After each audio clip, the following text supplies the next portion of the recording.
Hello there, Ddraig back again, and we're just going to go for the skill trees for Yuki's Empire Overhaul. And so as before, what I did for the green skin overhaul, I went through each skill tree, and Yuki makes a lot of changes for his skill trees, so I want to do completely in-depth one. And so we start off with Emperor Carolingia here, as who else would you start with but the Emperor himself. And just a quick recap for Yuki's overhaul. The skill tree changes quite a lot. So if I go into Route Marcher now and then put one into here or one into that one, the other one will be locked out. So you can only use one of these when they're grouped up like this. And as I go through this thing, I'll point it out as well. But so you got Route Marcher and recruitment ranks or recruitment capacity. So you got to choose one or the other. Campfire tails, sorry. Nice casualty punishment. And as if you remember hearing at the end of my last video, yes, that is a big plus to have that. I'd recommend having that. Well, actually, you have to have that. So you got Inquisitive and Practical. World travels fast, so another casualty punishment boost. Lightning Strikes, always very good. Actually, on the Lightning Strikes, I don't always take that because I sometimes find that it makes the battle games a bit too easy. But as I've said, this is a really hard mod, so you might need to take every possible bonus you can get. An Expert Forger, so that's a massive increase in casualty punishment rate. I would definitely go down that, given a choice. Short place in history, more casualty punishment. So it really counteracts the problems I was having in my campaign. And Scout Ahead, very good. Next tree, so Inspiring Presence, and then you choose as you go along here. So I got offensive or defensive. So this is all based on the swordsman. And as you can see, like before in the green skins, the higher rank your troops are, they get better bonuses for being better in combat and just having better gear in that case. So you've got aggressive for spear and halberd. That's contact event, armor rendering, which I believe is 30% in Yuki's overhaul. I think so. Or you can have the extra defense. You get stubborn, aggressive, bonus for the archers 10. So you just pick how you want to play this army. Do you want to play it more defensive or aggressive? Probably aggressive because it's Emperor Carolingia after all. Upkeep or added range, nice bit of reload speed as well. Oh, you got contact effect, shield breaker. So I can't remember, is that 50% on Yuki's? Maybe that might be too much. And then you got plentiful, so very handy. I've always been a big fan of missile units. So you got melee attack or charge bonus or weapon strength, or something to add to range. So if you want to play the more ranged cavalry with the pistoleers and the grenade launchers, you can play that method. Valiant, so that's about knights bonuses, or hardy, give them more defense. Well supplied, so nice upkeep. Loss on the artillery and war machines, more random punishment and ammo as they get better, or you get increased range, increased reload speed, or discouraged. So nice contact effect. So onwards. Best of the Empire. So you got melee attack for 10, swordsman, spearman, and halberdiers, or overwhelming power, missile damage. Very nice. Empire men, great sword unit. Perfect. Got heroic killing blow. So as you can see there, it kills a single target, hit points greater than 10%. Very interesting. Actually, that's a really good, cool ability. That. What's the other option? Or we can have deadly gunshot. That's just for Carolingia himself. Right, okay. But still, very handy. Next, Imperial Special Forces. Bonus for charge for 10 for all knights and melee attack. Or we got Heroic Knightly Band or Majestic Enforcer. A bit of upkeep, yes. Very good. Next tree. Leadership Aura. So either some more this is all personal stats for Carl. Melee or Juggernaut. You got Standing Ground, they're very useful and very good area effect. And we've got Reclaim Slovenia. So melee attack and fight. So if you want to go down the vampire, if you want to use Carl to beat up the vampires, very good. Or enemy leadership. And Emperor's Journey is up next. Just makes it unbreakable. And extra 10% strength. Weapon strength even. Empire Man, good component rate or weapon strength. So you can really customise your army quite heavily. So hold the iron, I always find that very handy, you know, of pretty much every situation. And I do have my constant effects. Or you can go down the Warhorse, Pure Pegasus, Retinue. So if you remember from my green skins, you can have retinues with your hordes. And as you can see for Carolingia, you can have retinue of halberders, Imperial foot halberds. So that's a really strong unit. Or you can get on his mount to get Deathclaw out. But available at rank 26. So that is extremely high level Carolingia when you get that. Next we've got these weapons. So we've got the Riky Roguefang, Garmoraz, which is a ridiculously powerful weapon. Silver Seal, bit of defense, bit of armor, and combined arm. So as you can see, this is a buff map wide. So it lasts for 60 seconds, and each 20 seconds you get a fresh new ability. Oh, very good. So you have to time it quite well. Only got one use for that, by the way. I think you can spec into it and get a couple more uses. Then you got the battle preparations against all the various factions in the game. And the last way, dedicated Sigmar. So a big ground effect attack, ground explosion attack, strong resist, heavy armor, etc, etc. You can read it all there. So, and that is Emperor Carolingia's skill tree. So here we are with Vampdator Guild's skill tree. And as before, as I mentioned in my green skins video, that for Yoki's Overhaul, for casters, you get all the magic straight away. So you get all the abilities, all the casts. Actually, you can see them all there. So let's quickly hover over them because it's quite interesting. They have Yoki has completely changed how the magic works. So it's his own vision, maybe taking vision from your wall and things like that. So metal shifting is different. So as you can see, I'll just hover over these spells because it's quite useful to know. It really said how much he was a master of the your metal.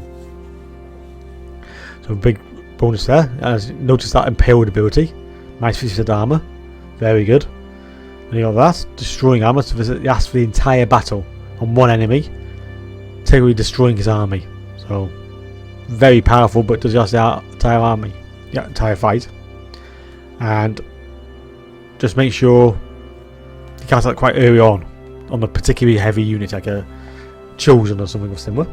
And you got the Golden Hounds, which is a vortex, which you can pass across the ground and destroy everything. Very good.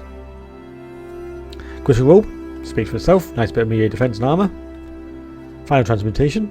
Chance to inflict 2 damage per model. Completely ignores the armor. Golden Statue for 60 seconds. They cannot move.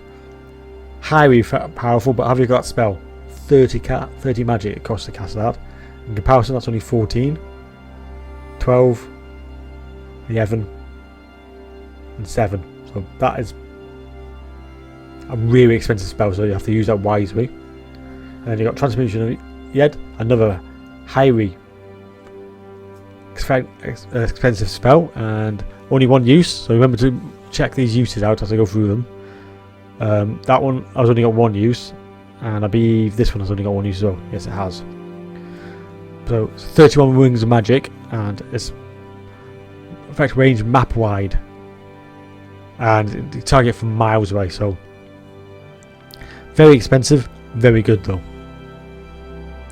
So that's just a quick recap. Oh, and as you can see, he has a casting ability here. I haven't gone in my unit roster. I didn't go for the Ords because none of them are new, so I didn't want to go too heavy on that. I want to really concentrate on the new units. And so, as you can see, he has 15. He has a fireball, and has nice missile damage as well, and a good range on at 150. So let's get into the skill tree. So as you can see, all this is pretty familiar. I've just gone through it all with Franz, so I don't really need to go through any more of this, but it's pretty much identical. I'm just double checking, but yeah, that's all identical. So let's go into more interesting things. So I got new formations, missile damage, and ammunition. And I do like my ammunition, as I mentioned before. Gain experience every turn, or battle hardened. Massive hit points and strength, very good. That just brings down his magic abilities. As you can see, that's ability rank 9, so be aware of that as you go down that tree. Enchanted weapons, name is magic attack, for your army. Very powerful. And then you got a vortex spell, a bound spell this time, so it's not actually using magic. Metals of Gold. Massive power reserve, plus 25 and income from all buildings in this province. Very powerful. Something to focus on the human arc of Hish. Or some better battle wizards. Oh, wrong way. Oh, that's actually the top. Right, let's go back down again. Stronger and steel. As you can see, they're more favourable skill trees, these are. And they really fit his particular niche. And look at that. Minus 75% for human arc of Hish. And off the top of my head, I can't remember how much they are, but I think they're about 1,000 difference in those two abilities. But campaign movement range and research rate should not be sniffed at. Gold face mask. So that's increasing his armour and decreasing his miscast chance. Shrewd Negotiator, more predictable. Very powerful. Another bound spell, Searing Doom. Or Gout Spell of Rusting, and it's another one use, Hex. Or a buff for your own army. So defensive or offensive, choice is yours. So right at the top, we have his Cloak of Molten Metal. As you can see, cheapens magic for particular spells, but massive fire resistance, 50%. Amulet of Sea Gold speaks for itself. Staff of Awareness improves massive recharge rate and plus 32 reserves, so very powerful ability. Combined arms, that's exactly the same as Carl, and then you got exactly the same thing again. All these, and then you got evasion right at the end, so a bit of melee defense just in case he gets in a fight. So there you go, and that is Balthazar Gout. And last by no means least, Volkmar the Grim. So, as before, all the usual ones down the bottom here. Nothing really changes, just double checking as always. Yes, that's all exactly the same. So, let's get more interesting stuff. Blessed Holy War. So, because of who he is, just a quick note, Volkmar has the Regiment of Renown Fragians, as well as a unit of Fragians. And I've played this Volkmar's campaign quite a bit, and Fragians are real monsters in this campaign because of these buffs. So you can have these as well. Physical resistance makes them really tough. Anyway, get ahead of myself. So there's weapon strength and plus speed, or you can have physical resistance or enemy Slovenia, and it's very thematic for him to go and fight off the vampire counts. War Eternal, so minus upkeep and charge bonus. As you can see, this is what I went down this tree and I got these bonuses. Volkmar the Wise, or Will of Iron. He's quite good in the fight, is Volkmar. Possibly not as good as Carl, but he's still pretty decent. So you've got missile resistance there for his particularly fragile unit. So I think I ran with 4 units of fragilants in this army, as well as the regiments of renown fragilants. So 5 units, I think it was. They made up my second rank. Magical resistance or stubborn.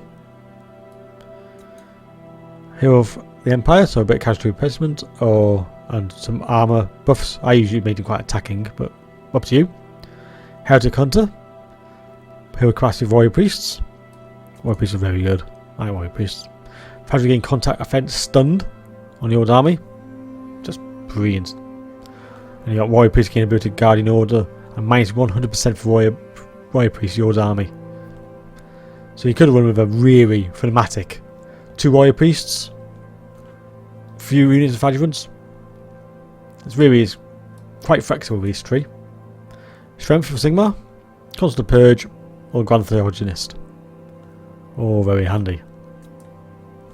So you get a Warhorse, Grand Face Bastion, nice resistance, and Bard Warhorse. Grand Handle with Sigmar, so this is where he gets his buffs from. Grand Shield of Faith, a bit more damage, battle prayer, damage resistance, map wide though.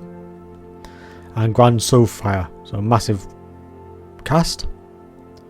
On the top, we've got Jade Griffin, so I believe that is armor, is it? Yeah, it's armor.